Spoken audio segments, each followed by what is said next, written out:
धान उपार्जन में 50 करोड़ का खेल।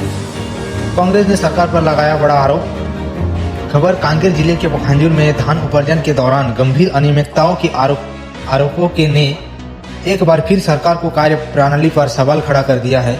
ब्लॉक कांग्रेस कमेटी पखांजूर के तहसीलदार पखांजूर को एसडीओपी और जिला कलेक्टर के नाम ज्ञापन सौंपते हुए आरोप लगाया कि 2023-24 और 2024-25 के धान खरीदी कार्य में लगभग 50 करोड़ रुपए का बड़ा घोटाला किया गया है और यह सब प्रशासन की नजरों में के सामने हुआ है।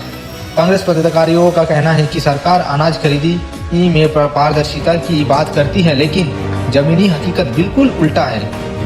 इनके अनुसार विभागीय अधिकारी और कंप्यूटर डेटा एंट्री ऑपरेटर की मिली भगत से फर्जी किसानों को पंजीकृत किया गया, फर्जी तौर पर्चियां बनाई गई और धान खरीदी में भारी हेराफेरी की गई।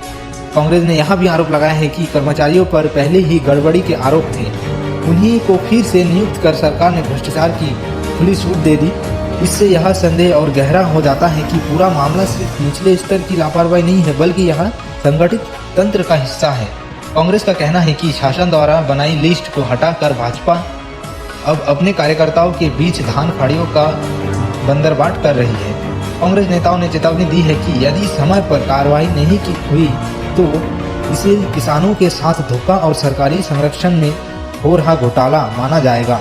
उन्होंने कहा कि किसान पहले ही लागत, मौसम और बाजार की मार झेल रहा है। ऐसे में अगर प्रशासनिक भ्रष्टाचार भी उस पर थोप दिया जाए तो यह सीधा सीधा किसान विरोधी रवैया को दर्शाता है। विज्ञापन पर ब्लॉक कांग्रेस कमेटी की प्रमुख पदाधिकारियों ने हस्ताक्षर किए और स्पष्ट किया कि किसान के हित में लड़ाई जारी रहेगी और यही जल्द कार्रवाई ना हुई तो उग्र आंदोलन होगा।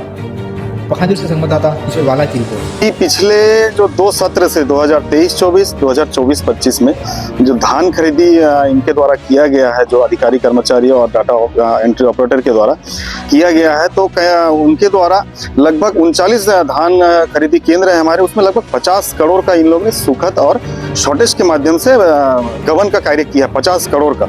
उसके बावजूद भी हम लोग तमाम तरह से शासन प्रशासन को अवगत कराते हुए आ रहे हैं, लेकिन आज तक उनके ऊपर किसी प्रकार का कार्रवाई नहीं हुआ। अभी का ताजा स्थिति मैं आपको बता देना चाहूंगा कि आज भी भारतीय जनता पार्टी के लोग और यहाँ के स्थानीय प्रशासन मिलकर पुनः उन घोटालेबाज, उन गबनकर्ताओं को पुनः धान जो खरीदी केंद्र है उसका प्रभारी नियुक्त करने के लिए एड़ी से चोटी तक का जोड़ इन लोग लगा रहे हैं। जबकि इस बार के शासन धान खरीदी नीति में सरकारी कर्मचारियों के माध्यम से धान खरीदी करना नियत हुआ था, उसको भी धता बताते हुए इन लोग एक दबाव बनाते हुए स्थानीय प्रशासन के ऊपर, शासन प्रशासन की मिलीभगत से पुनः उन घोटालेबाज जो 50 करोड़ के अपराधी लोग हैं, 50 करोड़ जो गबन किए सुखद और शॉर्टेज के माध्यम से, उनको पुनः धान फड़ी में नया लिस्ट जारी करने का इनका एक विचार चल रहा है। सोमवार तक नया लिस्ट आने का वो चल रहा है। तो इसका विरोध कहीं ना कहीं हम लोग कांग्रेस पार्टी लगातार किए है और आगे भी करते रहेंगे जब तक कि उनके ऊपर कड़ी से कड़ी कार्रवाई नहीं हो जाती। हमारा यह लड़ाई एक निर्णायक स्थिति तक पहुंच चुका है और उनके विरुद्ध में हमारा यह लड़ाई, यह जंग जारी रहेगा। धान खरीदी शुरू हो चुकी है, लगभग 1 हफ्ता से ज्यादा हो गया है,